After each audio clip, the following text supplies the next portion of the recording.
India today, ఆజ్ తక్ ఒకటి English ఒకటి హిందీ ఛానళ్ళు. అదే సందర్భంలో వీళ్ళు సీ వాటర్తో కలిపి చేసినటువంటి మూడ్ ఆఫ్ ది నేషన్లో ఒకటి, కేంద్రంలో భారతీయ జనతా పార్టీకి ఇవాళ ఎన్నికలు జరిగితే 281 వస్తాయని, కూటమి అయితే 340 దాకా దాటుతాయని, అదే సందర్భంలో కాంగ్రెస్ పార్టీ డౌన్ అయ్యిందని ఈ లెక్కలని చెప్పుకొచ్చారు. అదే సందర్భంలో దేశంలో రాష్ట్రాలకు సంబంధించిన ముఖ్యమంత్రులకి వీళ్ళు ర్యాంకులు ఇస్తూ ఉంటారు అక్కడ పెర్ఫార్మెన్స్ ఆధారంగా.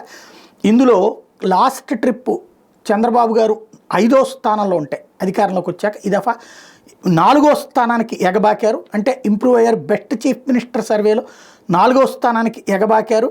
2024లో అది 5వ స్థానం ఉంది. అప్పుడు 2024 ఆగస్టులో పెట్టారు. అంటే వీళ్ళు, నేను ఇంతకుముందు ఒక వీడియోలో చెప్పాను, అది ఫస్ట్ టైం చేస్తున్నట్టున్నారని కాదు, 3 నెలల తర్వాత చేసినటువంటి సందర్భం. అప్పుడు ఆగస్టు, ఇది సెప్టెంబర్, అక్టోబర్, నవంబర్, డిసెంబర్, జనవరి, ఫిబ్రవరి, అంటే 5 నెలల తర్వాత చేసుకొచ్చినట్టుంది. అప్పుడు ఆగస్టులో చేసినటువంటి సర్వేలో చంద్రబాబు గారు 5వ స్థానంలో ఉంటే ఇప్పుడు 4వ స్థానానికి ఎగబాకారు. అయితే పాయింట్ల పరంగా చాలా తేడా ఉంది. హయ్యెస్ట్ 35.3%తో దేశంలో బెస్ట్ సీఎంగా యోగి ఆదిత్యనాథ్ ఉన్నారు.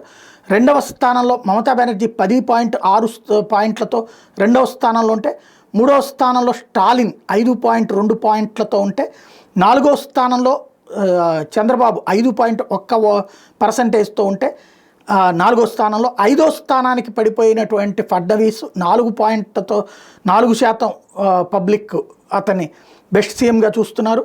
ఆ తర్వాత చూసేటప్పటికి సిద్ధరామయ్యకి, కర్ణాటక ముఖ్యమంత్రి, ఆ తర్వాత స్థానాల్లో హిమంత్ బిశ్వా శర్మ, అట్లాగే నితీష్ కుమార్, ఆ తర్వాత స్థానంలో వచ్చేటప్పటికి బఘేల్ లాంటి వాళ్ళకి అవకాశం వచ్చింది.